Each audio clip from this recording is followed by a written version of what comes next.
English বাজার পৌরসভার নিজস্ব জনশৌচাগারের বিদ্যুৎ সংযোগ বিচ্ছিন্ন করে দিল রাজ্য বিদ্যুৎ সরবরাহ কোম্পানি। বৃহস্পতিবার সকালে মালদা শহরের ফোয়ারা মোড়ে থাকা ওই শৌচাগারের বিদ্যুৎ সংযোগ বিচ্ছিন্ন হয়ে যাওয়ায় চরম সমস্যায় পড়েন সাধারণ মানুষ। এই ঘটনায় ক্ষোভ প্রকাশ করেছেন ইংলিশ বাজার পৌরসভার চেয়ারম্যান কৃষ্ণেন্দু নারায়ণ চৌধুরী। তিনি বলেন, এই শৌচালয়ের বিদ্যুতের বিল কেন্দ্রীয়ভাবে দেয় রাজ্য সরকার, তারপরেও এই বিদ্যুৎ সংযোগ বিচ্ছিন্ন করা উচিত হয়নি বলেই মন্তব্য করেন তিনি। এই সরকারের প্রতিটি দপ্তরের সঙ্গে প্রতিটি দপ্তরের কোনো যোগাযোগ নেই, এই ঘটনা তারই প্রমাণ। এমনটাই কটাক্ষ পৌরসভার বিরোধী দলনেতা তথা বিজেপি কাউন্সিলর অম্লান ভাতুরী।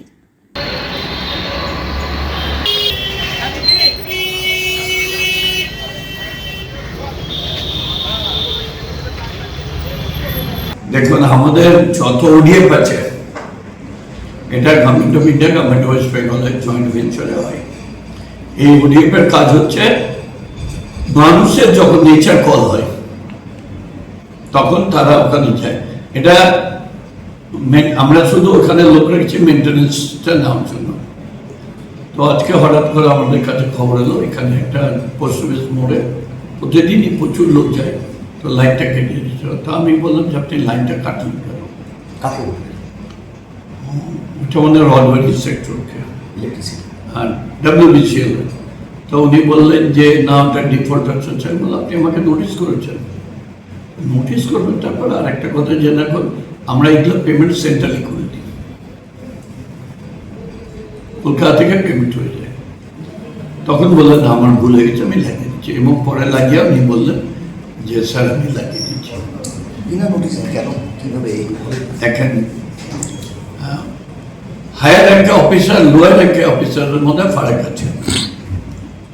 হায়ার র্যাঙ্কের অফিসাররা বলেছে কোথায় কোথায় ডিফল্ট হচ্ছে। এখন লোয়ার র্যাঙ্কের অফিসার তো দেখতে যায় না এটা মিউনিসিপালিটি আছে না কোনটা আছে। আপনি একটা হসপিটালে গিয়ে লাইন কেটে দিতে পারে না, কতগুলো জিনিস চিন্তা করতে হবে। তো আমি যখন হায়ার র্যাঙ্কের অফিসারদের বলেছি তখন বলছেন না, ভুলে গেছি আমি করি। আমাদের মোর দ্যান 100-র উপর পানীয় জলের করা আছে, যাতে পানীয় জল দেখবেন এবার যখন মানে প্রচন্ড রোদ তখন কিন্তু এই পানীয় জল এই মানুষ কিন্তু। আমরা দেখলাম ইংলিশ বাজার মিউনিসিপ্যালিটি সুলভ শৌচালয়ের বিল পরিশোধ করেন, তার ফলে ইলেকট্রিক অফিস থেকে লাইন কেটে দিয়েছে।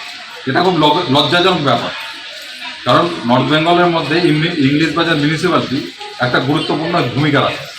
এটা এই ক্যাটাগরির মিউনিসিপ্যালিটি, তার যদি এই হাল হয় তৃণমূলের এই রাজ্য সরকারের আমলে, তাহলে অন্য মিউনিসিপ্যালিটিগুলোর রাজ্যে কী অবস্থা সেটা আমরা পরিষ্কার বুঝতেই পারবো।